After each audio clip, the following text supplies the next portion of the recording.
Comme la patrie m'a appelé pour la servir politiquement, je dois répondre à son appel et me mettre à sa disposition en laissant tous les conforts de l'Allemagne et rentrer au pays de la misère. C'est comme un soldat appelé au front. Il doit partir et laisser sa femme et ses enfants. C'est un devoir citoyen.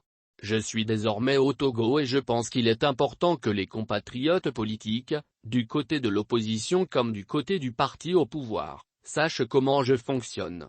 J'ai ma manière de faire de la politique et cette manière, je l'ai apprise en Allemagne.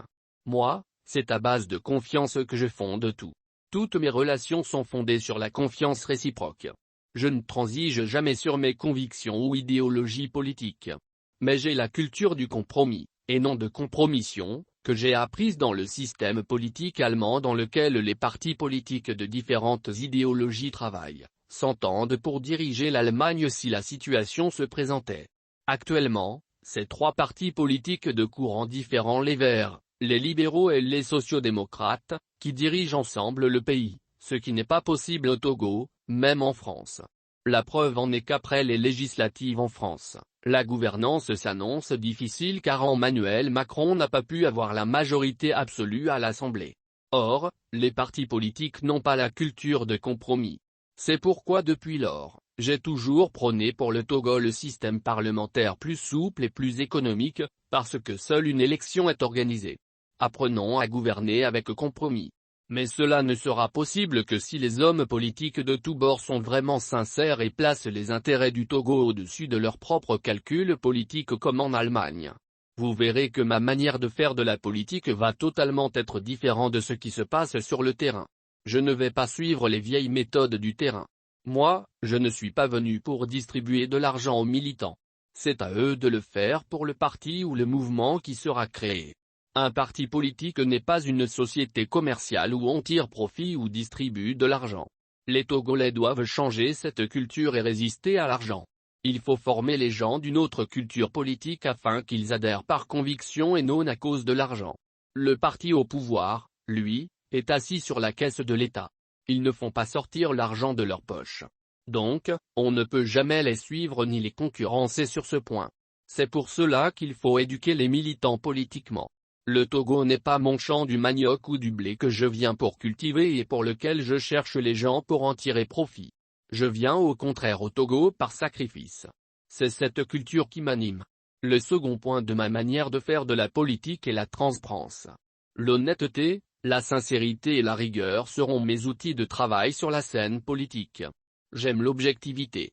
Si le parti au pouvoir ou l'opposition fait quelque chose que je juge bonne pour le pays, je le dirai. Si l'OL fait quelque chose qui irait aussi à l'encontre des intérêts du pays, je le dénoncerai aussi. Je n'agis pas par suivisme.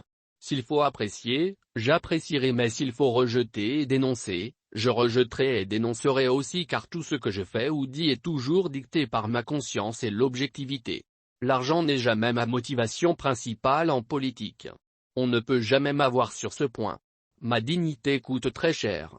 Je suis bien conscient que mon retour au Togo ne va pas plaire à tout le monde, aussi bien du camp d'en face, régime en place, que de celui de l'opposition.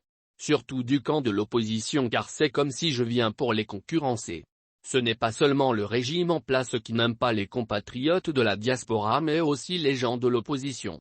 D'ailleurs c'est pourquoi la loi nouvelle votée pour moderniser la charte des partis politiques est rapidement vue par certains d'entre eux comme pour écarter les binationaux et ils sont très ravis.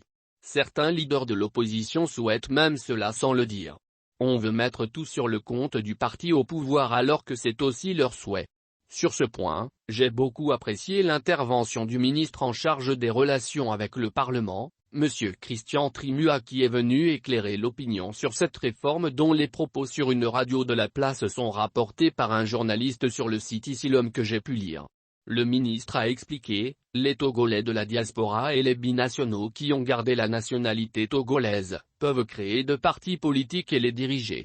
Tout en poursuivant que, seuls les naturalisés togolais et ceux qui ont acquis la nationalité togolaise par le mariage sont concernés par cette réforme sur les partis politiques.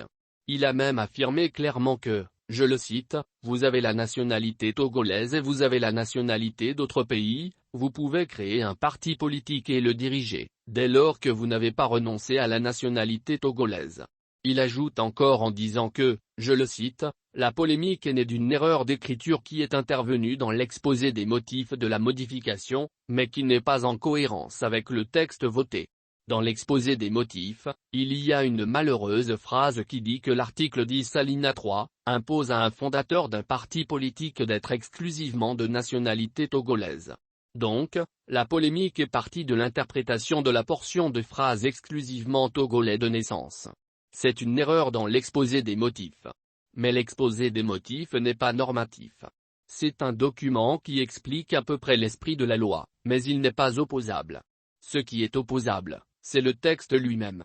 C'est une douche froide à ceux qui souhaitent que les binationaux soient écartés.